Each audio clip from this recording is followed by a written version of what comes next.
sueño que acaso tanto sueño y lleno junto a mi pecho triste, sus ojos negros diciendo adiós, diciendo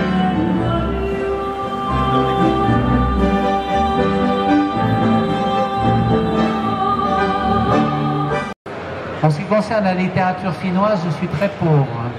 Je crois que la seule chose que j'ai vraiment lue sérieusement, c'était les mémoires du maréchal Mannerheim, qui sont un livre magnifique d'histoire politique, écrit avec la même qualité que l'on trouve dans les textes des grands hommes politiques français, le général de Gaulle, ou même François Mitterrand. En ce qui concerne la littérature islandaise, alors je dois dire que j'ai gardé depuis l'enfance des livres sur les sagas islandaises que je regarde assez souvent. Finalement, comme Inès, je ne suis pas trop nul. Ah oui, quand même, quand même. Je vais caler tout ça, super. Ok, génial. Ah bah si, tout est quand même dans le bon.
cette infinie manière. Ceux qui connaissent mon entêtement autour d'Édouard savent que de haine, de surenchère, fut un livre d'admiration. L'anthologie de la poésie du monde. Un livre où Édouard nous rendait. L'animé n'est rien sans l'inanimé. Et l'inanimé est vivant. Et l'inanimé, si nous oublions qu'il est vivant, se rappellera à nous. La terre peut trembler, le feu peut cracher, l'eau peut nous engloutir, le vent peut nous fracasser. Quand Édouard a dit dans sa dernière phrase qu'il se révèle, se voyait en âme vivante du monde, c'est de ça qu'il nous parlait. L'âme vivante du monde, c'est l'animé et l'inanimé. De Tchernobyl à Fukuyama maintenant, la même image, le feu et l'eau et la démesure de l'eau. Dans ce texte de Bachelard, deux passages de résonance, tout est écho dans l'univers, tout est écho dans l'univers. Et cette chute, l'œil véritable de la terre, c'est l'eau, l'eau, l'eau. Et si le mur n'avait pas été calculé par l'inconscience des hommes à 6,50 m, mais à 12 mètres, l'eau, l'eau qui n'aurait pas passé sinon, et peut-être permis, qui nous s'annonce peut-être demain une catastrophe sans précédent.